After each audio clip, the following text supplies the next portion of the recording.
Hello all dear student, most welcome. I hope आप सभी अच्छे से होंगे। आज हम जो है यूपीएससी ईएससी 2023 का जो पेपर सॉल्यूशन है उसको कंटिन्यू करेंगे और पार्ट थर्ड करेंगे। अभी तक हम जो क्वेश्चंस देख चुके हैं, मेजरमेंट से सर्किट से रिलेटेड क्वेश्चंस देख चुके हैं और बेसिक इलेक्ट्रॉनिक्स या एडीसी एनालॉग से रिलेटेड क्वेश्चंस देख चुके हैं। उसी टर्म को हम आगे कंटिन्यू कर रहे हैं और आगे हम जो है कंट्रोल सिस्टम से रिलेटेड जो पेपर में अवेलेबल क्वेश्चंस हैं उनको करेंगे। उसके बाद हम मशीन से रिलेटेड क्वेश्चंस करेंगे और उन क्वेश्चंस को डेप्थ में करने की कोशिश करेंगे, इन डेप्थ सॉल्यूशन करेंगे सो दैट आपके कंसेप्ट क्लियर हो। हम हमेशा यही टारगेट हमारा रहता है, ठीक है। साथ ही साथ अगर आपको कोई क्वेश्चंस में किसी तरह का डाउट हो या फिर हम जो क्वेश्चंस पूछते हैं उसका कमेंट जरूर किया करें सो दैट हमें पता चल सके कि आपको किस लेवल पे क्या क्वेरी आ रही है। सो इसको कंटिन्यू करते हैं। हमारे पास स्टार्ट करते हैं क्वेश्चन नंबर हमारे कंट्रोल सिस्टम से जो अवेलेबल है उससे स्टार्ट करते हैं। वेरी इजी क्वेश्चन हमारे पास क्वेश्चन गिवन है। A negative feedback system has a forward path gain 18 and feedback path gain 0.15। The overall gain of the system is. हमारे पास क्या क्वेश्चन दिया हुआ है, इसमें ऐसा दिया हुआ है कि हमारे पास जो है ये कोई नेगेटिव फीडबैक सिस्टम है जिसका फॉरवर्ड पाथ गेन जीएस होता है और फीडबैक पाथ गेन हमारे पास क्या रहता है, एचएस रहता है, ठीक है। यहां से हम फीडबैक ले लेते हैं। ये आरएस इनपुट है, reference input, and it is the controlled output. यहाँ पे वैल्यू क्या गिवन है, वैल्यू है जीएस की वैल्यू हमारे पास 18 गिवन है और फिर फीडबैक पाथ गेन हमारे पास 0.15 गिवन है, ठीक है। अब हमें ओवरऑल गेन बताना है, मतलब ओवरऑल ट्रांसफर फंक्शन बताना है। Overall transfer function CS upon RS equal to क्या होगा हमारे पास, जीएस अपॉन 1 प्लस जीएसएचएस। ये हमारे पास अवेलेबल रहेगा, GS upon 1 plus GSHS. GS की वैल्यू 18, 1 प्लस 18 इंटू 0.15, ये हमारे पास लगभग आ जाएगा 4.86, अप्रोक्सीमेटली 4.86 आ जाएगा। So A will be the right answer. Next question देखिएगा जरा प्लीज हमारे पास। वैसे इसकी कैलकुलेशन कर लीजिएगा, 18 upon 1 plus 18 into 0.15, 18 upon this 4.86 आ रहा है। नेक्स्ट क्वेश्चन देखिएगा जरा प्लीज। अगला क्वेश्चन देखेंगे, हमारे पास क्या बोला गया, कुछ क्वेश्चन बहुत ही कंसेप्चुअल है और उसमें स्टेटमेंट है, तो उससे हम सारा थियोरेटिकल कंसेप्ट सीखने की कोशिश करेंगे कंट्रोल सिस्टम के। तो यहाँ पर हमारे पास क्वेश्चन क्या बोला गया, consider the following condition for a second order system when subjected to unit step input. एक आपके लिए सजेशन और रहेगा, जैसे हम क्वेश्चन रीड आउट कर रहे हैं तो आप कोशिश करिए क्वेश्चन रीड आउट करने के साथ साथ अपना खुद का आंसर जो है रफ कॉपी में या रफ पेपर पे उसको नोट करें और चेक करिए कि हम फाइनली आंसर क्या बताते हैं और उसमें देखो कि आपसे कहाँ मिस्टेक हुई, उस मिस्टेक को जो है सुधारने की कोशिश करिए सो दैट आपकी एक्यूरेसी जो है वो इम्प्रूव हो सके। यही आप कोशिश करिएगा कि एक्यूरेसी को किस तरह से हमें बढ़ाना है, क्योंकि जो डाउट है अगर आप गलत आंसर देते हैं तो उससे आपको हमेशा ध्यान रहेगा कि ये मिस्टेक हुई है, फ्यूचर में ये मिस्टेक हमें नहीं करनी। तो यहाँ पर हमें देखना है यूनिट स्टेप इनपुट के लिए सेकंड ऑर्डर सिस्टम के लिए 3 कंडीशन दी हुई है। आपको करेक्ट स्टेटमेंट बताना पड़ेगा। क्रिटिकल डैम्पिंग में कोई ऑसिलेशंस नहीं होते हैं। नो डैम्पिंग मतलब अनडैम्पिंग सिस्टम में आउटपुट ऑसिलेट करता है कांस्टेंट फ्रीक्वेंसी से और वेरिएबल एम्पलीट्यूड से, और with our damping system the output takes longer time to reach steady state value. तो इन तीनों के बारे में हमारे पास डिस्कस करते हैं। क्रिटिकल डैम्पिंग मतलब हमारे पास, जैसे अगर आपको पता है तो यहाँ पर हमारे पास ये डायग्राम है। क्रिटिकल डैम्पिंग में क्या होगा, क्रिटिकल डैम्पिंग में सेकंड ऑर्डर सिस्टम है तो इसके 2 पोल्स होंगे और सेकंड ऑर्डर सिस्टम में इसके 2 पोल्स होंगे। तो क्रिटिकल डैम्पिंग में हमारे पास क्या होगा, दोनों पोल जो है वो कहाँ पर अवेलेबल होते हैं हमारे पास। हालांकि ये जो रेस्पॉन्स दिए हुए हैं हमारे पास, ये रेस्पॉन्स जो है हमारे पास अवेलेबल है लाइक यूनिट स्टेप इनपुट के लिए। तो यूनिट स्टेप इनपुट में आउटपुट कैसा आएगा उसी की करस्पॉन्डिंग हमें यहाँ चेक भी करना है। तो अगर 2 पोल एक ही लोकेशन पे हो, ऐसे सिस्टम को नेगेटिव रियल हालत में क्रिटिकली डैम्प सिस्टम बोलते हैं, जिसका डैम्पिंग रेशियो 1 होता है। एक तो स्टेटमेंट इसके रिगार्डिंग पूछा है। एक अनडैम्प सिस्टम के लिए पूछा है हमारे पास, जहां पर दोनों पोल जो है वो इमेजिनरी एक्सिस पे आ जाए, प्योर इमेजिनरी एक्सिस पे प्योर कॉम्प्लेक्स रूट आ जाए। और दूसरा हमारे पास पूछा है ओवर डैम सिस्टम के लिए, आपके पास ये स्टेटमेंट पूछा है। 3 स्टेटमेंट पूछे, हालांकि अंडर डैम सिस्टम से कोई स्टेटमेंट नहीं पूछा है। अंडर डैम सिस्टम में 2 पोल नेगेटिव रियल एक्सिस पे रहते हैं, और एक ही पोजीशन पे नहीं रहते हैं, अलग अलग डिस्ट्रिक्ट रहते हैं। ठीक है, हमारे पास यहाँ पर ये ऐसा रहता है। ठीक है, तो ओवरऑल हम यहाँ पर देखें, सॉरी ये ओवर डैम सिस्टम है तो इसमें ऐसा रहेगा। अंडर डैम सिस्टम में हमारे पास नेगेटिव रियल एक्सिस पे कॉम्प्लेक्स रहते हैं। ठीक है, इस तरह से हमारे पास ये अंडर डैम सिस्टम है। तो ये over dam system, under damp system और क्रिटिकली डैम सिस्टम के बारे में हमें डिस्कस करना है। इनका जो रेस्पॉन्स आता है, अगर आप देखोगे क्रिटिकली डैम में क्या होता है कि जो हमारे पास, अगर आप यूनिट स्टेप इनपुट दे रहे हो, यूनिट स्टेप इनपुट में आपके पास जो है 1 वैल्यू का आपने इनपुट दिया। ठीक है, 1 वैल्यू का इनपुट आपने दिया और 1 तक पहुंचने में इसको जो है बहुत ही 1 तक पहुंचने के लिए थोड़ा सा टाइम ज्यादा लगेगा compare to under damp system, but finally जो है वो एक्यूरेसी को ऑब्टेन कर लेगा और स्टेडी स्टेट एरर 0 है। जब हम मूव करते हैं ओवर डैम सिस्टम में तो उसमें भी ऐसा ही होता है, लेकिन 1 तक पहुंचने के लिए, यूनिट स्टेप इनपुट देने के लिए 1 तक पहुंचने के लिए बहुत ज्यादा टाइम लगता है ना, नियर टू इन्फिनिटी या फिर बहुत ज्यादा टाइम लगता है। तो इसका रेस्पॉन्स जो है बहुत ही स्लगिश होता है, स्लो होता है। ठीक है, टेक्स लॉन्गर टाइम, है ना, टेक्स लॉन्गर टाइम। ये हमारे पास स्टेटमेंट है। ठीक है, 2 स्टेटमेंट हम देख लेते हैं जो अभी तक समझा। ओवर डैम सिस्टम के लिए टेक्स लॉन्गर टाइम, यही है हमारे पास स्टेडी स्टेट वैल्यू के लिए।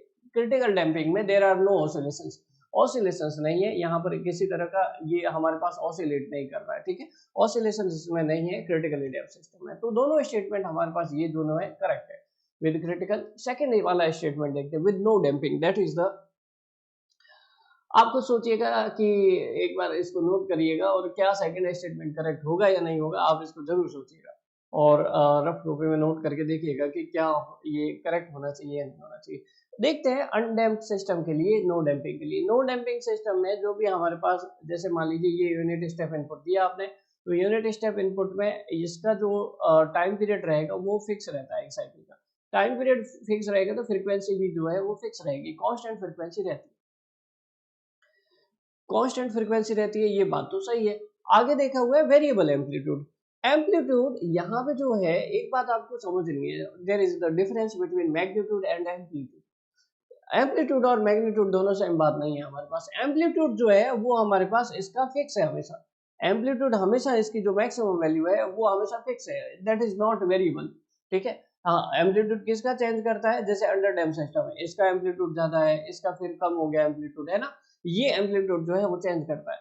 जबकि अनडैम सिस्टम में एम्पलीट्यूड हमेशा मैक्सिमम वैल्यू हमेशा फिक्स है, इट इज कांस्टेंट। हाँ ये बात जरूर है, मैग्नीट्यूड वेरी करेगा, मैग्नीट्यूड जो है वो टाइम के साथ वेरी करेगा, but amplitude is fix, it is constant. तो यहाँ पर जो टर्म है ये तभी करेक्ट होता है जब हमारे पास वेरिएबल एम्पलीट्यूड नहीं, वेरिएबल मैग्नीट्यूड होता है, और या फिर ये तभी करेक्ट होता है जब कांस्टेंट एम्पलीट्यूड लिखा होता है। So second is incorrect. और हमारे पास जो है, देखो ये सिम है, आपको वर्ड्स पे बहुत ज्यादा, स्टेटमेंट पे बहुत ज्यादा ध्यान देने की जरूरत होती है, क्वेश्चन को बहुत ही ढंग से पढ़ना होता है। हम जल्दबाजी में पढ़ेंगे तो गलती होने के चांसेस रहते हैं। तो यहाँ पर हमारे पास first and third only will be the right answer, D will be the right answer. Next question देखिएगा जरा प्लीज। तो यहाँ पर फर्स्ट एंड थर्ड हमारे पास करेक्ट होना चाहिए। ठीक है, ये दो करेक्ट है हमारे पास, है ना, यहाँ आंसर सी दिया हुआ है, इसको करेक्ट कर लीजिएगा, डी हमारे पास जो है करेक्ट आंसर रहेगा। नेक्स्ट क्वेश्चन देखते हैं जरा please. The Nyquist stability criteria, Nyquist stability criteria, the closed loop system whose open loop frequency response, हमारे पास यहाँ पर नॉट करेक्ट पूछा है ना, तो सही है, हमारे पास नॉट करेक्ट पूछा है, यहाँ पर नॉट करेक्ट पूछा है, इसका मतलब हमारे पास नॉट करेक्ट कौन सा है, टू ओनली। सेकंड स्टेटमेंट जो है हमारे पास नॉट करेक्ट है, बाकी फर्स्ट एंड थर्ड जो है वो करेक्ट स्टेटमेंट है। नेक्स्ट क्वेश्चन देखते हैं जरा प्लीज। तो इसका मतलब यहाँ पर सी आंसर हमारे पास सही रहेगा।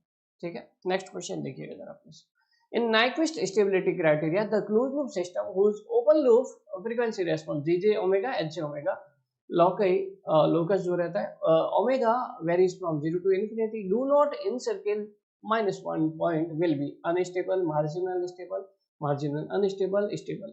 एक Nyquist में स्टेबिलिटी किस तरह से पता करते हैं ये आपको मालूम होना चाहिए। जैसे मान लीजिए, पहले तो क्वेश्चन की लैंग्वेज समझ लेते हैं। क्वेश्चन की लैंग्वेज ये है कि कोई भी Nyquist आपने फ्लोट बनाया, ठीक है, बना दिया तो बना दिया भाई साहब, ठीक है, वो बनाया आपने इस तरह से, उसमें जो स्टेबिलिटी पॉइंट है -1 + j0, इसको ये ओमेगा इक्वल टू 0 से ओमेगा इक्वल टू इन्फिनिटी तक आप जो फ्रीक्वेंसी को वेरी कर रहे हो, तो ये फ्लोट इस तरह से बन रहा है और इसको इनसर्किल नहीं कर रहा है, इनसर्किल नहीं कर रहा है, तो हमारे पास n की वैल्यू क्या जो होगी 0 होगी। जो हम एंटी क्लॉकवाइज यहाँ पर जो है इंसर्कलमेंट देखते हैं अराउंड द स्टेबिलिटी पॉइंट, वो हमारे पास क्या है 0 है, ठीक है। अब स्टेबिलिटी को कैसे पता करते हैं? स्टेबिलिटी को पता करने के लिए इसमें एक फॉर्मूला यूज करते हैं, n बराबर p माइनस जेड। अब p आपको मालूम होना चाहिए क्या होता है, it is the number of open loop poles in the right half of S plane,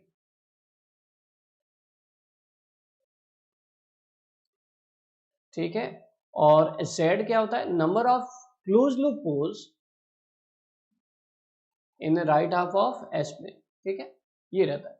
और n जो है नंबर ऑफ एनसर्कलमेंट रहते हैं around the stability point, that is the -1 plus j0, ठीक है। मैं इसको स्टेबिलिटी पॉइंट बोलता हूँ regarding the Nyquist, so that हम स्टेबिलिटी आइडेंटिफाई करते हैं। तो ये हमारे पास एनसर्कलमेंट तो आया नहीं, n इक्वल टू 0 है। अब ओपन लूप सिस्टम हमारे पास जो है, हमें स्टेबिलिटी किसकी पता करनी है, क्लोज लूप सिस्टम की स्टेबिलिटी पता करनी है। और गिवन क्या होता है, हमेशा ओपन लूप सिस्टम गिवन होता है। तो ओपन लूप सिस्टम जो है, अगर हमें नहीं गिवन है कि इसके ओपन लूप सिस्टम के जो पोल है वो राइट हाफ में है या लेफ्ट हाफ में, तो हमेशा जो है हम इसके पोल P1 और P2 को किस में कंसिडर करते हैं, लेफ्ट हाफ में ही कंसिडर करते हैं। हम मानते हैं कि open loop system is always stable, we are going for the close loop system stability, ठीक है। तो ओपन लूप सिस्टम तो हम हमेशा स्टेबल ही डिजाइन करते हैं, लेकिन जब हम परफॉर्मेंस को बेहतर बनाने के लिए, डिस्टर्बेंस को हटाने के लिए, कंट्रोल्ड आउटपुट को गेन करने के लिए, ऑब्टेन करने के लिए क्लोज लूप सिस्टम को हम प्रेफर करते हैं। तो हमारे पास ये रह जाता है कि क्लोज लूप सिस्टम की स्टेबिलिटी हमेशा मेंटेन रहे। उसके लिए स्टेबिलिटी क्लोज लूप सिस्टम की तभी पता चलेगा जब z equal to p minus m रहेगा। अब p तो हमारे पास number of open loop pole in right half of S plane है, होंगे नहीं क्योंकि ये सिस्टम स्टेबल है, राइट हाफ में कोई पोल नहीं। इनसर्कलमेंट 0 आया, इसका मतलब क्लोज लूप पोल्स जो है राइट हाफ में एस प्लेन में वो नहीं है। इसका मतलब close loop pole right half में नहीं जा रहे हैं, इसका मतलब सारे के सारे पोल किधर है, लेफ्ट हाफ में। या तो इमेजिनरी एक्सिस पे हो सकते हैं, उसकी भी कुछ कंडीशन होती है। इमेजिनरी एक्सिस पे तभी होते हैं जब ये एग्जैक्टली -1 प्लस j0 की लाइन को कट करके जाए, है ना। अब यहाँ पे इसका मतलब ये है कि बिल्कुल कट पे नहीं कर रहा है, और ये जो है number of close loop poles जो है सारे के सारे लेफ्ट हाफ में, सिस्टम क्या रहेगा, स्टेबल रहेगा। यही हमें पता करना था, हम किसकी स्टेबिलिटी पता कर रहे हैं, क्लोज लूप सिस्टम की। नेक्स्ट क्वेश्चन देखिएगा जरा please, which error time graph is relevant to the integral mode controller।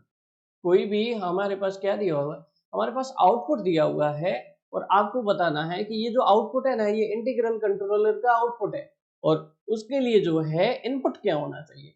Actual में हमारे पास सबसे पहले हम समझते हैं कि कंट्रोलर हम कहाँ लगाते हैं, जब हमारे पास नेगेटिव फीडबैक सिस्टम होता है। नेगेटिव फीडबैक सिस्टम में हम रेफरेंस इनपुट और जो भी आपके पास आउटपुट आ रहा है विच फीडबैक पाथ गेन से कंट्रोल आउटपुट आप लेते हो। यहाँ पर प्लांट होता है, मतलब जीएस उसका गेन है, और यहाँ पर आप सीएस मेजर करते हो, सीएस को फीडबैक में लाके कंपेयर कराते हो रेफरेंस इनपुट से।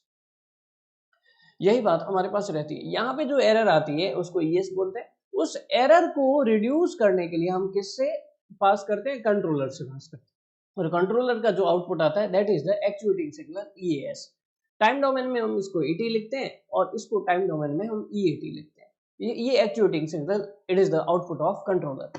एंड इनपुट क्या होता है, एरर सिग्नल होता है। तो इनपुट जो है एरर सिग्नल होता है कंट्रोलर का। तो यही हमें देखना है कि इसका जो एरर सिग्नल का इनपुट है वो कैसा होगा। आउटपुट तो हमें कंट्रोलर का दिया हुआ है, that is the actuating signal हमें दिया हुआ है। इनपुट देखो, एक इंटीग्रल कंट्रोलर क्या करता है, इंटीग्रल कंट्रोलर जो भी आपके पास इंटीग्रल कंट्रोलर आएगा, इनपुट आएगा, उसका इंटीग्रेशन करेगा, और क्या करेगा, हमारे पास ईटी है और ये हमारे पास ईएटी है। तो ईएटी इक्वल टू क्या हो जाएगा, ईएटी इक्वल टू हमारे पास एक्चुएटिंग सिग्नल, ये हम एक गेन ले लेते हैं इसका, मतलब जो भी EAT directly proportional to integration of ET होगा, यही होगा। या फिर हम इसका एक गेन कंसिडर करते हैं, इंटीग्रल कंट्रोलर के लिए केआई कंसिडर करते हैं, ईटी डीटी, ये हमारे पास रहेगा। अब हम जो है इंटीग्रेशन करें, और इंटीग्रेशन जब हम करें तब आउटपुट जो है इस तरह से स्लोप आना चाहिए, है ना। आउटपुट इस तरह से स्लोप आना चाहिए। तो स्लोप का इंटीग्रेशन तो हमारे पास ऐसा नहीं आएगा, ये हमारे पास आना चाहिए 0 से, ये हो सकता है हमारे पास आउटपुट, ठीक है। ये भी हो सकता है, लेकिन ये क्यों नहीं होगा बता, क्योंकि ये स्टेप है, स्टेप का वैसे आउटपुट जो है वो आपके पास इस तरह से स्लोप आता है ना, स्टेप का आउटपुट। लेकिन यहाँ पे जो है ये वापस टर्मिनेट हो रहा है, तो ये जो है वापस टर्मिनेट नहीं हो रहा है, ये तो आगे बढ़ता जा रहा है, ठीक है। इसका मतलब ये भी नहीं हो सकता। ये 0 टाइम से स्टार्ट हो रहा है क्योंकि आउटपुट तो 0 टाइम्स के बाद स्टार्ट हो रहा है, तो इनपुट भी 0 टाइम से मान लीजिए t1 पे स्टार्ट हो रहा है, तो यहाँ पर आउटपुट t1 से स्टार्ट हो रहा है, तो इनपुट भी t1 से ही स्टार्ट होगा, ठीक है। इनपुट आपने जो है t इक्वल टू 0 से दे दिया और आउटपुट जो है t1 से स्टार्ट हो रहा है, तो वो हमारे पास यहाँ पर कंट्रोल सिस्टम में लीनियर सिस्टम के लिए हम नहीं कंसिडर करते हैं। जिस टाइम पे हमारे पास इनपुट आया उसी टाइम पे हमारे पास आउटपुट आना चाहिए, ठीक है। अब हमारे पास जो है इसके लिए करेक्ट आंसर क्या रहेगा, B will be the right answer. इस स्टेप पार्ट का आप जो है इंटीग्रेशन करोगे, स्टेप पार्ट मान लीजिए कुछ भी वैल्यू है, 2 वैल्यू का माइनस का 2 वैल्यू है, उसका आप इंटीग्रेशन करोगे तो वो आपके पास टाइम के रेस्पेक्ट में आंसर आएगा -2ki इंटू टी, है ना। जैसा जैसा टाइम बढ़ेगा वैसे वैसे एक्चुएटिंग सिग्नल की वैल्यू पॉजिटिव या नेगेटिव उसको हम नहीं कंसिडर कर रहे, है ना। हम यहाँ पर ऐसा लिख रहे हैं कि जैसे ये नेगेटिव है तो हम जो है इसका पॉजिटिव या नेगेटिव से नहीं देख रहे हैं, हम केवल स्लोप से देख रहे हैं, ठीक है। नेक्स्ट क्वेश्चन देखिएगा जरा please. For the transfer function, एक आपके पास कोई भी ट्रांसफर फंक्शन गिवन है, उस ट्रांसफर फंक्शन में जीएस आपके पास दिया हुआ है। What is the phase of frequency response, GS आपके पास गिवन है k upon 1 plus S T, tan inverse minus omega T, tan inverse minus omega T by 2, tan inverse minus 2 omega T और tan inverse omega T. क्या रहेगा, phase कैसे पता करते हैं? Actually हम जब फ्रीक्वेंसी डोमेन में जाते हैं, फ्रीक्वेंसी रेस्पॉन्स में, तो सबसे पहला स्टेप होता है put s equal to J omega. जब हम ये पुट कर दें put s equal to J omega, तो G J omega equal to क्या रहेगा, k upon 1 plus J omega T, ये रहेगा। और अब अगर हम इसका मैग्नीट्यूड पता करें, मैग्नीट्यूड आता है under root a square real part square plus imaginary part square, तो ये तो मैग्नीट्यूड आ गया। फेज कैसा आता है, फेज हमारे पास के के साथ तो कोई एंगल नहीं है, उसको हम 0 डिग्री कंसिडर करते हैं, जबकि ये हमारे पास जो है ए प्लस जे बी की टर्म है, तो उसका कभी भी आप अगर एंगल लेंगे तो tan inverse B by A, imaginary upon real करते हैं, तो यहाँ पर एंगल जो है ऊपर जाके क्या हो जाएगा, नेगेटिव हो जाएगा एंगल, हमारे पास न्यूमरेटर में जाके नेगेटिव हो जाएगा। -tan इनवर्स आपके पास क्या रहेगा, omega T, -tan inverse omega T, ये रहेगा आपके पास, आएगा। तो इसके करस्पॉन्डिंग आपके पास करेक्ट आंसर क्या आएगा, माइनस को इनसाइड ले लीजिएगा, तो हमारे पास जो है करेक्ट आंसर क्या रहेगा, A will be the right answer. हमारे पास क्या रहेगा, -tan इनवर्स ओमेगा टी, या फिर जो है इस माइनस को बाहर ले लीजिए या इनसाइड ले लीजिए, A will be the right answer. Next question देखिएगा जरा प्लीज। ये भी हमारे पास अच्छा क्वेश्चन है, बोर्ड लोड से रिलेटेड है, इसको हम देखते हैं। यहाँ पर हमारे पास पूछा है कुछ स्टेटमेंट है और आपको बताना है कौन से स्टेप्स जो है इसमें से करेक्ट है ना। 4 स्टेटमेंट है, उसमें से करेक्ट स्टेटमेंट बताना है regarding the open loop transfer function का बोर्ड प्लॉट बनाना है। जो भी ट्रांसफर फंक्शन होता है ओपन लूप का, पहला स्टेटमेंट क्या दे रहा है, उसको कांस्टेंट फ्रीक्वेंसी की फॉर्म में कन्वर्ट करते हैं और फिर बोर्ड प्लॉट बनाते हैं। क्या ऐसा है क्या? चलो इसके बारे में डिस्कस भी कर लेते हैं। सबसे पहला पॉइंट डिस्कस कर लेते हैं, GSHS हमारे पास एक्चुअली कोई भी ओपन लूप ट्रांसफर फंक्शन है, दो फॉर्म में होता है। एक तो पोल जीरो फॉर्म में होता है, s plus z1 upon s raise to n, s plus p1, s plus p2, इस तरह से ये पोल जीरो फॉर्म है। ये हम कहाँ यूज करते हैं, आप इसको नाइक्विस्ट में यूज कर सकते हो, पोलर प्लॉट में यूज कर सकते हो, लेकिन जब हम बोर्ड प्लॉट की बात कर रहे हैं, pole zero form is not is here, time constant form is use, है ना। टाइम कांस्टेंट फॉर्म में क्या होता है, k 1 plus st1, 1 s raise to n, 1 plus st2, 1 plus st3 and so on. इस तरह से टाइम कांस्टेंट हम निकालते हैं। एक्चुअली टाइम कांस्टेंट हम निकाल के कॉर्नर फ्रीक्वेंसी निकालनी होती है 1 अपॉन t1, 1 अपॉन t2, इस तरह से। हम किसी भी क्वेश्चन को करने का सबसे पहला स्टेप यही होता है बोर्ड प्लॉट में कि टाइम कांस्टेंट फॉर्म में हम चेंज करें। हम फ्रीक्वेंसी कांस्टेंट फॉर्म में नहीं चेंज करते हैं ना। पुट s इक्वल टू यहाँ पर हमारे पास j ओमेगा करते हैं, लेकिन वो हमारे पास पहले टाइम कांस्टेंट फॉर्म में चेंज करके कॉर्नर फ्रीक्वेंसी निकालने के लिए हम जो है इसका यूज करते हैं। तो कांस्टेंट टाइम फॉर्म होगा यहाँ पर ओपन लूप ट्रांसफर फंक्शन जो है कांस्टेंट टाइम, इसका मतलब ये इनकरेक्ट है, हमें करेक्ट बताना है।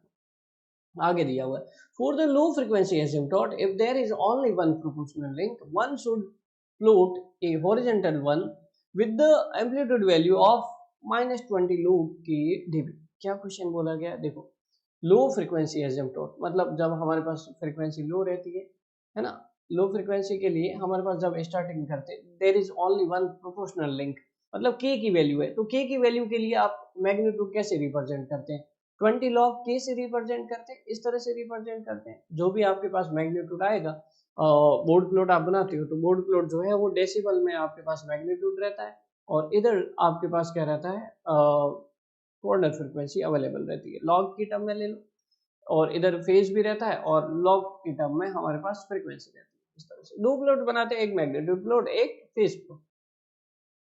तो ये जो है ये भी इनकरेक्ट है। हाउ? क्योंकि ये -20 लॉग की नहीं होता है, ये +20 लॉग की होता है, ठीक है। ये जो स्टार्टिंग का लो फ्रीक्वेंसी का मतलब स्टार्टिंग फ्रीक्वेंसी में जो आप कांस्टेंट वगैरह कुछ भी गेन लेते हो, गेन का प्लॉट है, प्रोपोर्शनल लिंक मतलब कांस्टेंट के के बारे में बात कर रहे हैं, तो ये भी इनकरेक्ट है। नेक्स्ट क्वेश्चन हमारे पास देखते हैं। For the high frequency, next statement, for the high frequency asymptote, one should change the slope of the asymptote in every breakover frequency या corner frequency for every link। बहुत सही बात है। हम जो है जब भी हमारे पास एक एग्जांपल बताते हैं कि जब भी हाई फ्रीक्वेंसी एम्पलीट्यूड है, हाई फ्रीक्वेंसी एम्पलीट्यूड में जैसे ये हमारे पास एक ट्रांसफर फंक्शन दिया हुआ है, किस तरह से ट्रांसफर फंक्शन है आपको समझिएगा, GSHS equal to K S omega N square S plus P1 S square plus 2 del omega N S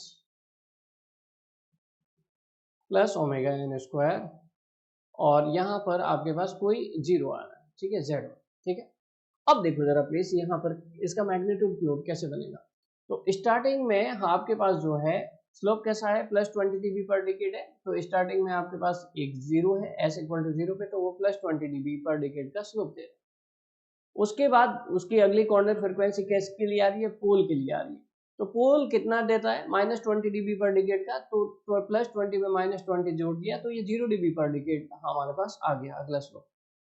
फिर आगे क्या आई, नेचुरल फ्रीक्वेंसी आई, नेचुरल फ्रीक्वेंसी पे दो सेकंड ऑर्डर सिस्टम है, दो पोल है, तो 0 dB में दो पोल के लिए कितना स्लोप ऐड होगा, -40 dB पर डिकेड, तो इस तरह से हमारे पास ये -40 dB पर डिकेड आ गया। फिर आगे आगे जाके एक जीरो आ गया Z1 पे, वहां पे -40 में +20 और ऐड हो गया, तो स्लोप हो गया -20 dB पर डिकेड। मतलब ये जो स्लोप है वो हर जगह कहाँ चेंज हो रहा है, जहां पे पोल और जीरो की लोकेशन, जहां पे कॉर्नर फ्रीक्वेंसी या ब्रेक ओवर फ्रीक्वेंसी आ रही है, वहां पे ये पोल स्लोप जो है वो चेंज होता है। ऐसा ही बोल रहा है कि हमारे पास स्टेटमेंट थर्ड कि हर एक break over frequency, corner frequency, वहां पे जो है एवरी लिंक पे स्लोप चेंज होता है, सही बात है। Compensate the asymptote to get the precise constant time characteristics diagram।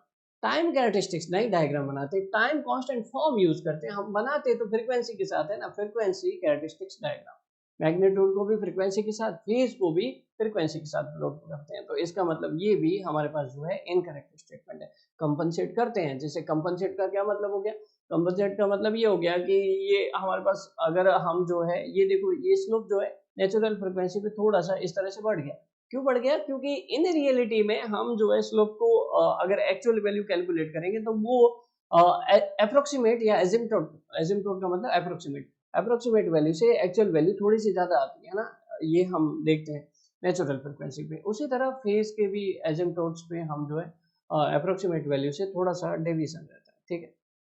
हालांकि ये डेविएशन जो रहता है कॉर्नर फ्रीक्वेंसी पे एरर कम से कम रहती है, ठीक है, ये बात ध्यान रखना, ठीक है। नेक्स्ट क्वेश्चन देखिएगा जरा प्लीज। सो करेक्ट हमें क्या देखना था, करेक्ट देखना था, C will be the right answer. Next question देखिएगा जरा प्लीज, ये भी बढ़िया क्वेश्चन है, ये बढ़िया क्वेश्चन है। For the close loop transfer function as a part of necessary conditions for the stability of linear feedback system the characteristics roots must satisfy the following condition. ये क्वेश्चन का answer मैं नहीं दूंगा, ठीक है, इस क्वेश्चन को मैं कल वापस डिस्कस करूंगा, ठीक है। ये क्वेश्चन केवल और केवल आपके लिए है कि इसमें से, इन तीनों में से कौन सा statement correct, 1 and 2 only, 2 and 3 only, 1 and 3 only, 1 2 and 3, इस क्वेश्चन को हम कल करेंगे, ठीक है। लेकिन इस क्वेश्चन को कल के सॉल्यूशन में आते ही सबसे पहले करवाएंगे। ये क्वेश्चन आपके लिए एक टास्क है, मुझे कमेंट बॉक्स में कमेंट करिएगा कि आपके लिए इस क्वेश्चन का आंसर क्या होना चाहिए, ठीक है। नेक्स्ट क्वेश्चन देखते हैं हम, नेक्स्ट क्वेश्चन नंबर 80। हालांकि वो क्वेश्चन इजी भी है, थोड़ा हमारे पास कंसेप्चुअल भी है, इसीलिए आपको क्वेश्चन दिया है। the row theory of an open loop transfer function of unity negative feedback control system is as under. Routh theory बनाया आपने, सिस्टम स्टेबल रहेगा अनस्टेबल रहेगा, की किस वैल्यू के लिए रहेगा, यही कैलकुलेट करना है। राउ थ्योरी बना हुआ है, की वैल्यू निकालनी, कौन सी बड़ी बात है। राउ थ्योरी क्या बोलता है कि फर्स्ट कॉलम के सारे एलिमेंट की वैल्यू जो है वो ग्रेटर देन 0 होनी चाहिए। तो 1 ग्रेटर देन 0 है, उसको उसमें की कोई टर्म आ नहीं रही है, 6 ग्रेटर देन 0 है, की कोई टर्म आ नहीं रही है, तो ये छोड़ दो, कोई मतलब नहीं है, फर्स्ट कॉलम के सारे एलिमेंट देखें, है ना। अब आगे आया 32 माइनस 4k/3, ये भी हमारे पास ग्रेटर देन 0 होना चाहिए। अब 3 को उधर ट्रांसफर किया, ग्रेटर देन 0 आ गया, 4k जो है लेस देन 32 आया, और k लेस देन आपके पास 8 आ गया। की वैल्यू मैक्सिमम 8 से ज्यादा नहीं होनी चाहिए। तो अनस्टेबल के लिए आपके पास जो है 16, 12, 15, ये आपके पास ABC में से, ABD में से एक ऑप्शन हो सकता है, C तो नहीं होगा, अनस्टेबल है ना, रेस्पेक्टिवली देखना, सेकंड अनस्टेबल के लिए पूछा है। तो k की वैल्यू लेस देन 8 तो होनी चाहिए। हाँ, 8k plus 8 1 plus k greater than 0, इसको भी हम, इस टर्म को भी हमें ग्रेटर देन 0 करना पड़ेगा, है ना। तो यहाँ पे 1 प्लस k ग्रेटर देन 0 आ जाएगा, k ग्रेटर देन -1 आएगा, k ग्रेटर देन -1 आएगा, तब हमारे पास जो है, वैसे k ग्रेटर देन -1 नेगेटिव में हम गेन नहीं लेते, इसको 0 से ही कंसीडर करते हैं। तो k की रेंज क्या आ गई, 0 से, प्रैक्टिकली 0 से 8 के बीच में ही हम कंसीडर करते हैं। माइनस भले ही आ जाए, प्रैक्टिकली k की रेंज होगी स्टेबिलिटी के लिए 0 से 6, तो स्टेबिलिटी के लिए 0 से 6 है नहीं यहाँ पर, सॉरी 0 से 8 के बीच में 6 वाली भी है और ये भी है, तो इसका मतलब इसके दो आंसर करेक्ट होंगे, बी भी करेक्ट हो सकता है और डी भी करेक्ट हो सकता है। ठीक है, नेक्स्ट क्वेश्चन देखिएगा जरा प्लीज।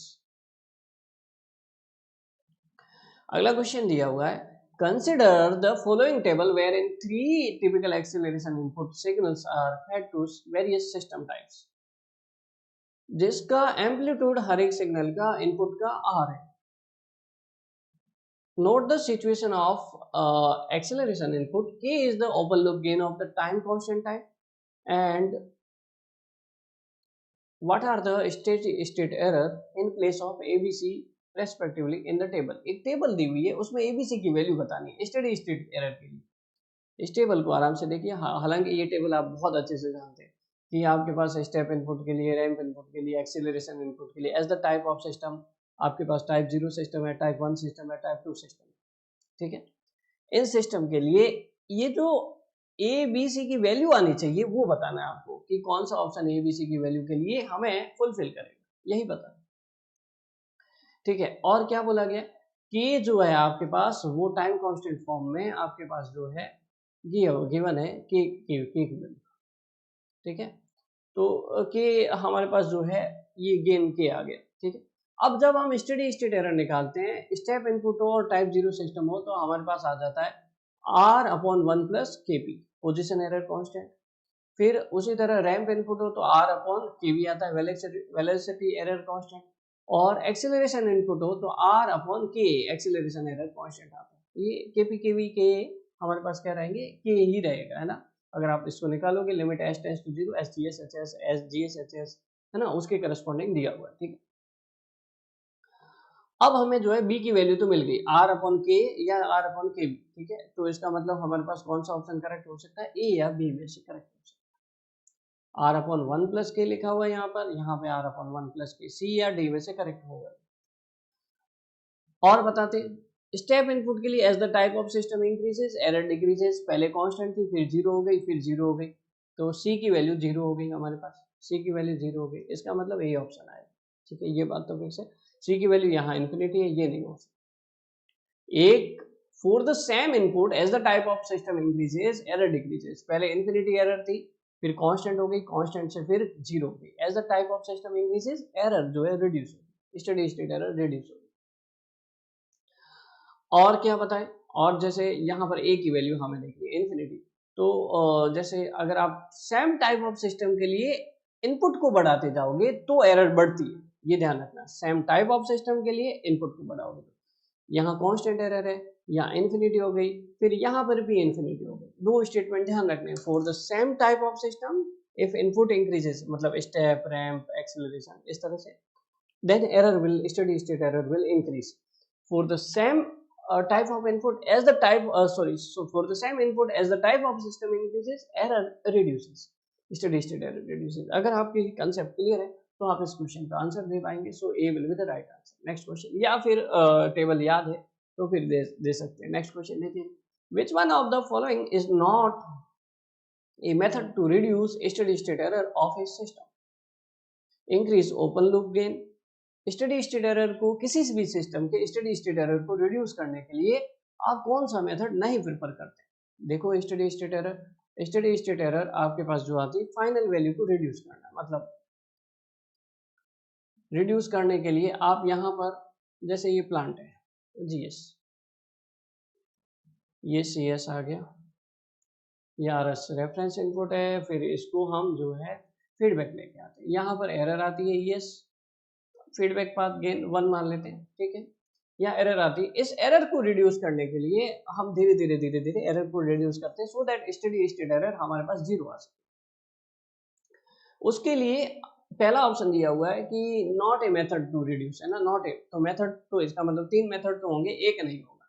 ओपन लूप गेन को बढ़ाएं, के को बढ़ाने से क्या एरर रिड्यूस होती है? बिल्कुल रिड्यूस होती है। अभी हम टेबल में देख चुके हैं कि हमारे पास जो है यहाँ पर जैसे अगर आप गेन के को बढ़ाओगे, यहाँ से गेन के को बढ़ाओगे, यहाँ से गेन के को बढ़ाओगे, तो स्टेडी स्टेट एरर जो है वो हमारे पास से रिड्यूस होगी। ऐसा भी सही है, तो पहला स्टेटमेंट तो करेक्ट है, ठीक है। Increase open loop gain correct है, हमें इनकरेक्ट बताना है, not a method. Limiting system types, system type को लिमिट करने से बिल्कुल नहीं। As the type of system increase करने से, as the type of system increase करोगे तो वैसे वैसे हमारे पास एरर जो है वो रिड्यूस होती है। ये कांस्टेंट एरर है, फिर 0 हो गई, फिर 0 हो गई, है ना।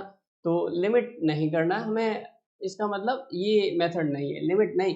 एज द सिस्टम टाइप आपको क्या करना है? इंक्रीज करना है, तब जाके एरर रिड्यूस होगी। तो इसका मतलब आंसर तो हमें मिल गया है, लेकिन फिर भी हम आगे 2 ऑप्शन है उसको भी देख लेते हैं। Feed forward control, feed forward control मतलब फॉरवर्ड पाथ में हमें कोई कंट्रोल लगाना है, कंट्रोलर लगाना है। अब कंट्रोलर कौन से टाइप के होते हैं? Proportional controller, integral controller, derivative controller. तो स्टेडी स्टेट एरर को रिड्यूस करना है, इंटीग्रल कंट्रोलर को लगाएंगे, ईटीडीटी, स्टेडी स्टेट रेस्पॉन्स को इंप्रूव करता है इंटीग्रल कंट्रोलर। तो हम फीड फॉरवर्ड कंट्रोल से भी स्टेडी स्टेट एरर को रिड्यूस कर सकते हैं। कंपाउंड कंट्रोल, कंपाउंड कंट्रोल मतलब फीड फॉरवर्ड कंट्रोल में 2 टाइप के होंगे, एक तो इनपुट को कंपनसेट करते हो, एक डिस्टरबेंस को कंपनसेट करते हो, ठीक है। दोनों को कंपनसेट करके आप स्टेडी स्टेट एरर को रिड्यूस कर सकते हो, है ना, फाइनल स्टेडी स्टेट रेस्पॉन्स को ऑब्टेन कर सकते हो। सो ये भी हमारे पास इसका ऑप्शन होगा, ठीक है। तो इसका मतलब नॉट ए मेथड कौन सा है? Limiting system type. इसीलिए प्रीवियस क्वेश्चन में मैंने आपको थ्योरी बताया था, ये में ऐसा ही होता है। प्रीवियस क्वेश्चन का कंसेप्ट 2-3 क्वेश्चन इस तरह से रहते हैं, मैं आपको बार बार बता रहा हूँ। एक ही टॉपिक से वो क्वेश्चंस लेते हैं, 3-4 टॉपिक, है ना। जब आपके 3-4 टॉपिक एक ही टॉपिक से 3-4 क्वेश्चन एक ही टॉपिक से आ गए, और अगर आपने कोई टॉपिक लेफ्ट आउट कर दिया और फिर आपके 3-4 क्वेश्चन लेफ्ट आउट हो जाते हैं, मतलब नहीं अटेम्प्ट कर पाते हो, तो ये बड़ी बात होती है। ये से में इन सभी बातों का ध्यान देना चाहिए, ठीक है। वैसे तो सीट्स बहुत कम हो गई पहले के कंपैरिजन में, रेलवे को हटा दिया गया, IRMS लेके आएंगे, ये भी एक पता नहीं कब लेके आएंगे। लेकिन जहाँ तक की बात है, हम क्वेश्चंस के बारे में बात कर रहे हैं, तो यहाँ पर आपको जो है ध्यान देना है कि किसी भी टॉपिक को लेफ्ट आउट नहीं करना है अगर आप ESA में सेलेक्ट होना चाहते हैं। नेक्स्ट क्वेश्चन देखिएगा जरा please. Consider the following statement regarding the root locus. Root locus के सारे आपको रूल्स याद होने चाहिए, तभी इस क्वेश्चन को कर पाएंगे। बहुत सिंपल सा कंसेप्ट है। The number of branches of root locus is equal to the number of close loop poles. Close loop poles, इसमें से कौन सा करेक्ट स्टेटमेंट है ये बताना है आपको, ठीक है। क्या ये स्टेटमेंट करेक्ट है या इनकरेक्ट है, ये भी हमें देखना है। तो यहाँ पर अगर हम देखें number of branches, number of branches इसका क्या रूल होता है? n इक्वल टू p होता है if p greater than z। Number of root locus जो ब्रांचेस होती है, n इक्वल टू z होता है if z greater than p। लेकिन ये p और z क्या है? ये p और z इन नॉर्मल कंडीशन जो हमारे पास रूट लोकस प्लॉट बनाते हैं ओपन लूप पोल्स और ओपन लूप जीरोस के लिए बनाते हैं। तो p क्या है हमारे पास? n इक्वल टू p होता है, जनरली ओपन पोल्स ज्यादा होते हैं, तो n इक्वल टू p अगर हम कंसिडर करें तो इसका मतलब number of open loop poles होना चाहिए, ना कि हमारे पास क्लोज लूप पोल होना चाहिए, ठीक है। तो number of branches of root locus equal to the number of open loop poles. So ये स्टेटमेंट जो है हमारे पास इनकरेक्ट है। रूट लोकस आप कभी भी बनाओगे वो रियल एक्सिस के अबाउट हमेशा सिमेट्रिकल बनेगा, है ना। जैसे आप इस तरह से बनाते हो, ये इधर चला गया, ये ब्रांच इधर चलेगी, ये ब्रांच इधर चलेगी, तो रियल एक्सिस पे क्या रहता है, सिमेट्रिकल रहता है, किधर भी कंडीशन में जाओगे। रूट लोकस ब्रांचेस, इसका मतलब ये स्टेटमेंट करेक्ट है, सेकंड स्टेटमेंट करेक्ट है। Root locus approaches straight line as asymptotes as the locus approaches infinity. Infinity पे एसिम्पटोट्स जाते हैं। ये एसिम्पटोट्स क्या होते हैं एक्चुअल में ये कि हमारे पास मान लीजिए कि एक ओपन लूप ट्रांसफर फंक्शन है जिसमें GSHS मान लेते हैं कि S+2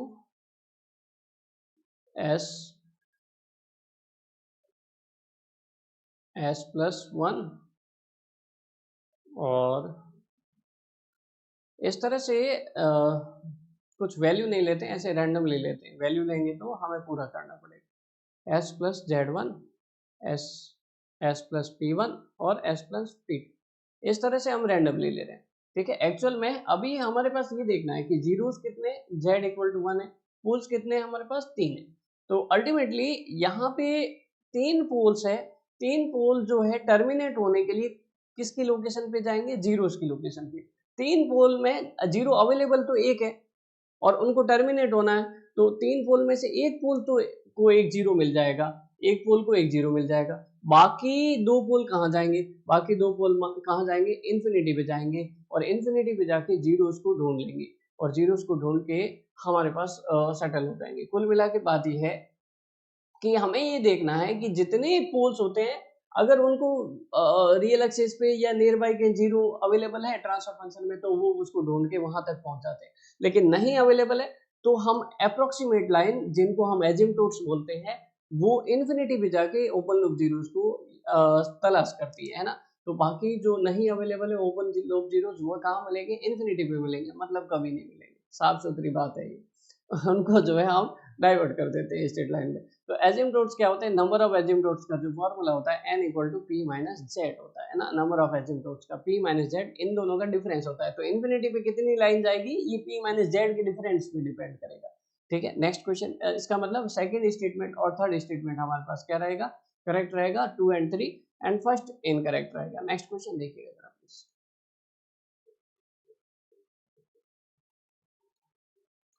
consider the following statement, या फिर जो ये डायग्राम दिया हुआ है लीड कंपनसेशन के लिए दिया हुआ है, frequency versus gain cross over frequency, frequency नहीं, magnitude versus gain cross over frequency आपको दिया हुआ है।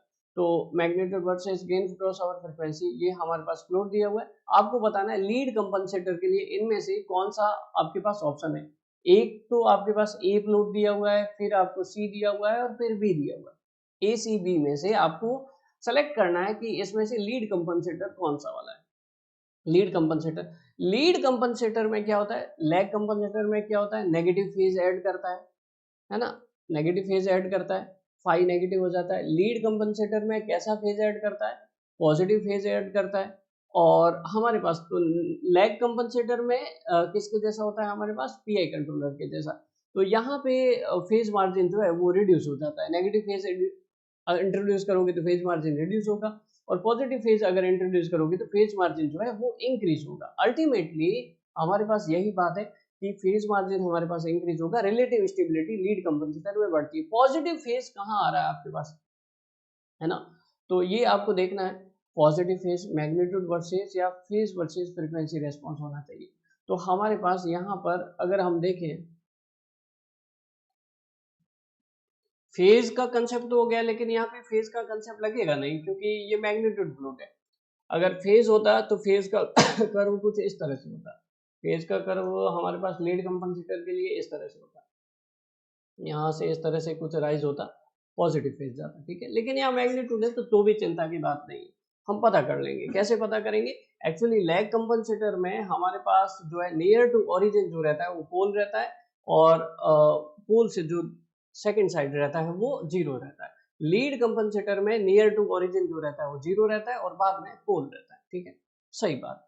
अब जब हम बढ़ते हैं मोड प्लॉट बनाते हैं तो ओरिजिन के नजदीक पहली कॉर्नर फ्रीक्वेंसी किसकी आएगी, जीरो की आएगी और जीरो क्या देगा, +20 dB पर डिकेड का स्लोप देगा और यहाँ पे इंक्रीमेंट होगा। फिर पोल्स के बाद वापस जीरोस के बाद क्या आ जाएगा, पोल आ जाएगा, +20 में -20 ऐड हो जाएगा और वापस जो है स्लोप कांस्टेंट हो जाएगा।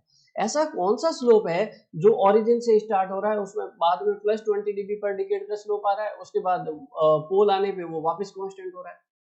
ऐसा स्लोप हमारे पास ये अवेलेबल है। यहाँ पे स्टार्टिंग में 0 पे स्टार्ट हो रहा है, फिर +20 dB पर डिकेड पे, फिर पोल आने पे 0 हो रहा है। तो पहले 0 आया, फिर हमारे पास पोल आने के बाद 0 dB पर डिकेड का स्लोप आ गया। तो ये जो बी स्लोप है यही हमें केवल शो कर रहा है लीड कंपनसेटर का। लैग कंपनसेटर का होता है तो कैसा होता है, इस तरह से -20 dB पर डिकेड, पहले पोल आता और बाद में 0 आता है ना। तो पोल 0 की लोकेशन पे डिपेंड कर रहा है कि राइज होगा या डिके होगा, किस तरह से स्लोप जाएगा। It depends upon the location of pole and zeros के पहले कौन आया, तो पहले जो आएगा उसकी कॉर्नर फ्रीक्वेंसी पहले आएगी। ठीक है, नेक्स्ट क्वेश्चन देखिएगा जरा प्लीज। आइसोलेटिंग मशीन के कुछ क्वेश्चंस हैं। Isolating transformer are commonly used in many types of electric circuit for the purpose of. Isolation transformer आप इलेक्ट्रॉनिक सर्किट में देखते होंगे। इलेक्ट्रॉनिक सर्किट में क्यों, क्योंकि छोटे छोटे, कभी इलेक्ट्रॉनिक ट्रांसफार्मर इलेक्ट्रॉनिक सर्किट देखना, वहां पे छोटे छोटे से ट्रांसफार्मर लगे होते हैं। उनमें होता क्या है, आइसोलेशन ट्रांसफार्मर में number of turns primary winding और number of turns secondary winding equal रहते हैं, उनमें कोई डिफरेंस नहीं होता है। बस यही होता है कि जितना वोल्टेज आया उतना वोल्टेज आप ट्रांसफर कर रहे हो प्राइमरी से सेकेंडरी। तो फिर लगाया क्यों इनको, अरे भाई साहब इसलिए लगाया क्योंकि इलेक्ट्रॉनिक सर्किट में डीसी सिग्नल की भी अवेलेबिलिटी होती है ना। यहाँ पे एसी के साथ मान लीजिए पल्सेटिंग, हमारे पास एसी आ गई, पल्सेटिंग एसी का मतलब एसी के साथ अनवांटेड डीसी कंपोनेंट आ गए। इस डीसी कंपोनेंट को आगे साइड जाने से रोकने के लिए, आपको ब्लॉक करने के लिए, डीसी को ब्लॉक करने के लिए, डायरेक्ट करंट को ब्लॉक करने के लिए आपको ट्रांसफार्मर लगाना होता है। That is the isolation transformer. हम जानते हैं कि कोई भी हमारे पास ट्रांसफार्मर है जो एसी के लिए ही वर्क करता है, हमारे पास डीसी के लिए वर्क नहीं करता। डीसी के लिए भी वर्क करेगा, लेकिन कौन सी वाली डीसी के लिए, जिसमें मैग्नीट्यूड चेंज होता है इस तरह से, है ना। ये डीसी है लेकिन इसमें मैग्नीट्यूड जो है वो चेंज हो रहा है, ठीक है, तो हमारे पास ये वर्क करेगा, है ना। ये बात ध्यान रखना है। ऐसा नहीं है कि डीसी के केस में भी ट्रांसफार्मर लगे होते हैं, लेकिन अभी हमें जो ये आइसोलेशन ट्रांसफार्मर है उसी के बारे में देखना है ना। डीसी अगर प्योर डीसी होगी ना ऐसी, तो नहीं ट्रांसफार्मर वर्क करता है, ये बात ध्यान रखना, ठीक है, इसको आप समझ लीजिएगा। ठीक, प्योर डीसी के केस में तो E = -NdΦ/dt, फ्लक्स कांस्टेंट रहेगा, उसका इंड्यूस ईएमएफ भी नहीं होगा, तो फिर आप काम कैसे करेगा। यहाँ पे जो है फाई जो है चेंज हो रहा है, टाइम के साथ चेंज हो रहा है ना, हमें तो dΦ/dt चाहिए, ये तो मिल गया, चेंज हो रहा है तो इसका मतलब इंड्यूस ईएमएफ रहेगा, है ना। वो पॉजिटिव आए नेगेटिव आए उस पर नहीं डिपेंड कर रहा, चेंज हो रहा है फाई, है ना, उसका मैग्नीट्यूड चेंज हो रहा है, इसका मतलब इंड्यूस ईएमएफ आएगा, इसका मतलब पल्सेटिंग डीसी के लिए काम करता है, ठीक है। अब हमारे पास यहाँ पर जो है एसी के साथ अनवांटेड डीसी कंपोनेंट आ जाए, उसके लिए ये काम नहीं करेगा, उसको प्लग कर देगा और आगे केवल एसी कंपोनेंट को पास करेगा। तो यहाँ पे ब्लॉकिंग अल्टरनेटिंग करंट गलत, ब्लॉकिंग अल्टरनेटिंग करंट गलत, ब्लॉकिंग डायरेक्ट करंट हो सकता है, ब्लॉकिंग डायरेक्ट करंट हो सकता है। आगे बढ़ते हैं। Blocking direct current signal while maintaining AC continuity between the circuit, बिल्कुल ऐसा करता है, एसी सर्किट को, एसी सिग्नल को पास करता है और डीसी सिग्नल को ब्लॉक करता है। C will be the right answer. Next question देखिएगा जरा please. So C will be the right answer. When there is no ferromagnetic core या ferromagnetic material but only air present in between the coils, such a transformer is called। अगर आपके पास एक transformer है जिसमें primary winding और secondary winding में आपके पास कोई कोर नहीं है, जनरली इस तरह से हम कोर बनाते हैं और उसमें हम यहाँ पे प्राइमरी वाइंडिंग बना दिया आपने, ठीक है, यहाँ पे आपने सेकेंडरी वाइंडिंग बना दिया इस तरह से, ठीक है, हाँ इस तरह से आपने सेकेंडरी वाइंडिंग बना दिया, ये सेकेंडरी वाइंडिंग है और ये आपके पास प्राइमरी और सेकेंडरी, और कोर के थ्रू जो है फ्लक्स पास हो रहा है। तो ये जो जनरली हम सिलिकॉन स्टील की CRGO स्टील ऐसा बोलते हैं और उसमें से फ्लक्स पास होता है, इसको यूज करते हैं। तो iron core transformer but there is no ferromagnetic material, तो आयरन तो हमारे पास फेरोमैग्नेटिक मटेरियल है। वेट टाइप ट्रांसफार्मर ऐसा भी नहीं होगा। स्टील कोर टाइप, ये भी हमारे पास steel, generally silicon steel use कर लो, ये भी नहीं होगा, ये भी फेरोमैग्नेटिक मटेरियल है। और ड्राई टाइप ट्रांसफार्मर ये होगा जब आपके पास केवल एयर प्रेजेंट हो प्राइमरी वाइंडिंग और सेकेंडरी वाइंडिंग में, कोई मीडियम नहीं हो, तो ऐसे ट्रांसफार्मर को ड्राई टाइप ट्रांसफार्मर बोलते हैं और इसमें air as a cooling medium use किया जाता है। नेक्स्ट क्वेश्चन देखिएगा। So D will be the right answer. ये ड्राइव ट्रांसफार्मर इस तरह से होता है ना, बीच में कोई यहाँ पर इनमें कोई कोर अवेलेबल नहीं है, ये केवल बेस है, ध्यान रखना ये कोर नहीं है, ठीक है। यहाँ पे हमारे पास जो है ये वाइंडिंग लगाने के लिए बेस है, बीच में आपके पास केबल और केवल एयर है, ठीक है। नेक्स्ट क्वेश्चन देखिएगा जरा। The objectionable audible humming sound in the core of the transformer due to the magnetostriction is minimized by decreasing the flux density, increasing the flux density, use of static laminations या silicon steel sheet। तो इसके लिए कौन सा option हमारे पास correct होगा, यही हमें देखना है। मैग्नेटोस्ट्रिक्शन होता क्यों है, फ्लक्स डेंसिटी का क्या लेना देना भाई साहब, बढ़ाओ घटाओ इसका क्या लेना, मैग्नेटोस्ट्रिक्शन होता क्यों है ये समझना होगा। एक्चुअली कोई भी आयरन की कोर है, जैसे ये आपकी आयरन की कोर है, इस आयरन की कोर में क्या होता है, इसको थोड़ा सा जूम करके देखते हैं, ये छोटा सा पार्ट लेते हैं और इसको जूम करके देखते हैं। इस छोटे से पार्ट को अगर जूम करके देखोगे तो इसमें जो है डाइपोल्स होते हैं, ये अपने अपने ग्रुप बना के रखते हैं फेरोमैग्नेटिक मटेरियल में, ये ग्रुप या डोमेन बना के रखते हैं, ठीक है, जिसको हम डोमेन बोलते हैं। जब भी हम मैग्नेटिक फील्ड अप्लाई करते हैं, मैग्नेटाइजेशन फोर्स अप्लाई करते हैं, एसी सप्लाई देते हैं, पॉजिटिव हाफ साइकिल में पॉजिटिव डायरेक्शन में करंट जाती है और नेगेटिव हाफ साइकिल में नेगेटिव डायरेक्शन में। पॉजिटिव हाफ साइकिल में पॉजिटिव डायरेक्शन में मैग्नेटिक फील्ड रहेगा, नेगेटिव हाफ साइकिल में नेगेटिव डायरेक्शन में मैग्नेटिक फील्ड रहेगा। ये मैग्नेटिक फील्ड जिस डायरेक्शन में लगेगा उसी डायरेक्शन में ये डाइपोल के ऊपर भी फोर्स लगता है, और dipole try to align in the direction of magnetic field. मतलब मान लीजिए फ्रीक्वेंसी 50 हर्ट्ज है, फ्रीक्वेंसी 50 हर्ट्ज है, तो टाइम पीरियड कितना होगा एक साइकिल का, 1/50, that is the 20 millisecond. 20 millisecond होगा तो 10 मिली सेकेंड हाफ साइकिल का टाइम पीरियड, तो इसका मतलब हाफ साइकिल में पॉजिटिव डायरेक्शन में फोर्स लगेगा, हाफ साइकिल के लिए नेगेटिव डायरेक्शन में फोर्स लगेगा। डाइपोल अपनी पोजीशन को क्या करेंगे, बार बार चेंज करेंगे, और हर 10 मिली सेकेंड बाद डाइपोल अपनी पोजीशन को चेंज करेंगे according to the direction of magnetic field. हमेशा ध्यान रखिए, dipole always try to align in the direction of magnetic field. हर 10 मिली सेकेंड बाद डाइपोल अपनी डायरेक्शन को चेंज करेंगे, there will be slightly change in the dimension of iron core, dimension change होगी इसके कारण, और ये जो है डायमेंशन चेंज होने के मैग्नेटिक फील्ड के इफेक्ट के कारण हुआ, और इसके कारण जो डायमेंशन चेंज होगी फिर हमें जो एक नॉइज सुनाई देती है, हमिंग नॉइज। कभी भी ट्रांसफार्मर के नजदीक खड़े हुए देखना कि एक आवाज सुनाई देगी, that is the humming noise, वो इसके कारण होती है। इस हमिंग नॉइज को कैसे यूज कम किया जा सकता है, लेमिनेशन को क्या कर दो आप, स्टैक कर दो, तो ही आपके पास जो है इस हमिंग नॉइज को कम किया जा सकता है। C will be the right answer. Next question देखिएगा जरा प्लीज। हाँ, लोअर फ्लक्स डेंसिटी ये जनरली रहता है, लेकिन which one is the more effective. Lower flux density आप ले सकते हो, डिक्रीजिंग फ्लक्स डेंसिटी, लेकिन फ्लक्स डेंसिटी को रिड्यूस करना एक बेकार की बात हो गई, क्योंकि फ्लक्स डेंसिटी को रिड्यूस करके आप जो है इसकी परफॉर्मेंस को आगे जो आपके पास अवेलेबल है उसको ही खराब कर रहे हो, तो फिर कोई मतलब नहीं है ना। स्टेटिक लेमिनेशन डिजाइन को प्रॉपर करो, C will be the right answer, ठीक है। हालांकि वो मेथड जरूर है लेकिन उसको नहीं प्रेफर करते। नेक्स्ट क्वेश्चन देखिएगा जरा प्लीज।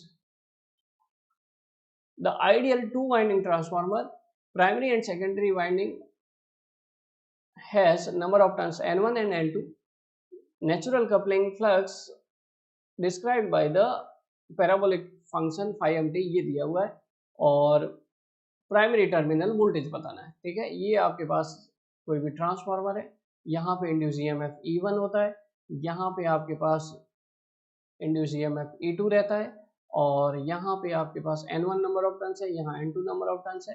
अल्टीमेटली यहाँ पर आपने सप्लाई वोल्टेज V अप्लाई किया, ठीक है, और यहाँ पे लोड है आपके पास, ठीक है, यहाँ पे टर्मिनल वोल्टेज V2, ठीक है।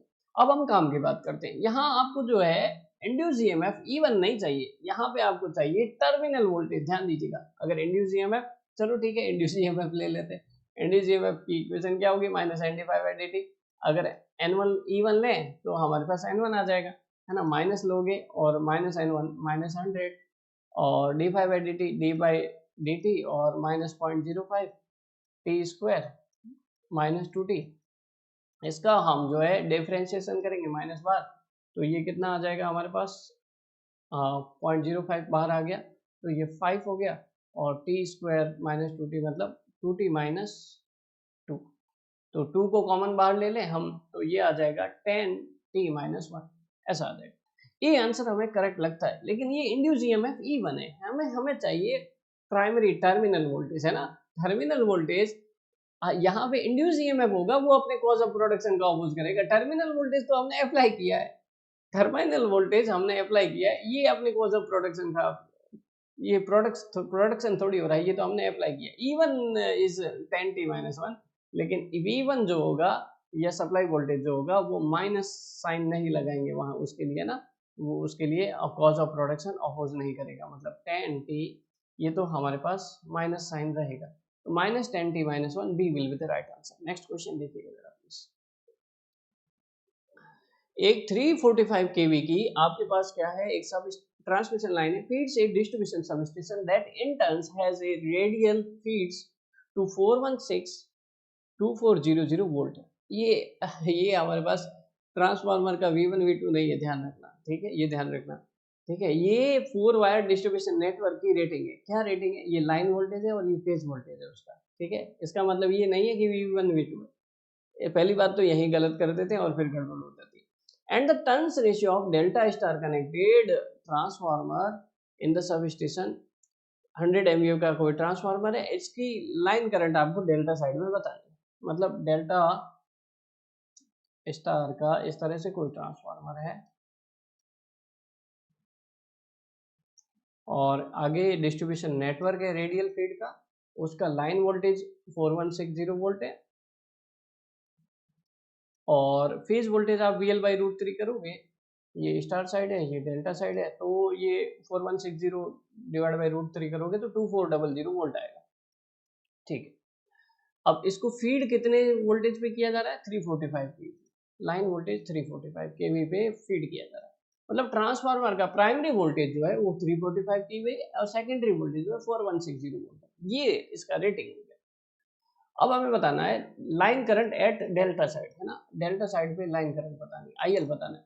हमें दिया हुआ है केवी रेटिंग, केवी रेटिंग क्या होता है, S = √3 VL IL, IL ही बताना है, IL = S/kV rating upon √3 VL, ठीक है। ये MVA में दिया हुआ है 100 × 10⁶ अपॉन √3 VL हमारे पास 345 kV है इंटू 10�3, कैलकुलेट करिएगा कितना आता है, ये 10�3 है, 10�3 हो गया तो 10�5, और इसका कैलकुलेशन के बाद जो आंसर आ रहा है that is the 167.35, A will be the right answer.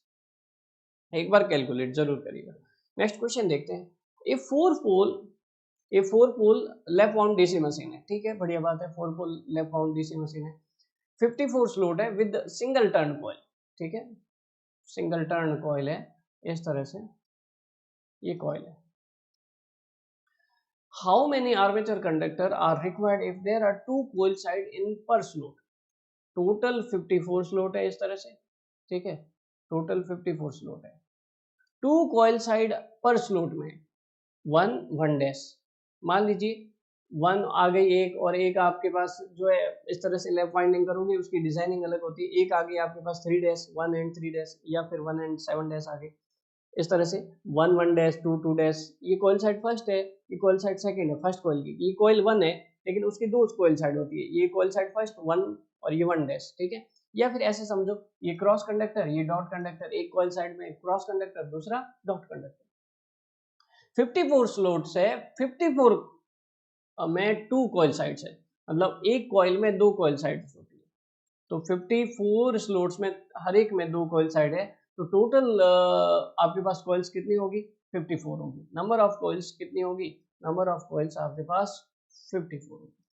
तो आपको क्या चाहिए, आपको चाहिए आर्मेचर कंडक्टर, तो आपके पास कितना, एक इसमें कंडक्टर कितने होंगे हमारे पास, Z = 2T, ये फॉर्मूला रखता है, 2 × 54 हो जाएगा 108, हमारे पास नंबर ऑफ आर्मेचर कंडक्टर कितना आ जाएगा, D will be the right answer. Next question देखिएगा please. The magnetic cores of large transformer are built in stepped core to, ये बताना है आपको। सो ये क्वेश्चन भी आपके लिए होमवर्क दे रहे हैं, इसको भी करके आइएगा, और 91 क्वेश्चन और जो आपके 79 शायद क्वेश्चन नंबर था उसको भी हम जो है कल डिस्कस करेंगे। इन दोनों क्वेश्चन के आंसर अगर आप जानते हैं तो कमेंट करिएगा, we are waiting for the your answer, और फिर मिलते हैं, till then thank you so much.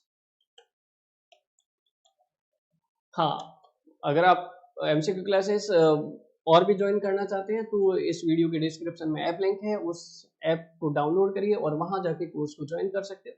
Both courses are available MCQ course available है, डिटेल कोर्स अवेलेबल है एज पर योर सुटेबिलिटी। अगर क्वेश्चंस प्रैक्टिस करना चाहते हैं, बहुत ज़्यादा आपने अच्छे से तैयारी की है, तो crash course is more beneficial. और अगर आप जीरो से स्टार्ट करना चाहते हैं तो डिटेल कोर्स आपके लिए बेनिफिशियल रहेगा। Universal course that is helpful for the all India AJE IAS technical, या फिर किसी भी टाइप का आपको टेक्निकल कोर्स इलेक्ट्रिकल से रिलेटेड कोर्स करना है तो यूनिवर्सल बेनिफिशियल रहेगा। So till then thank you so much, फिर मिलेंगे।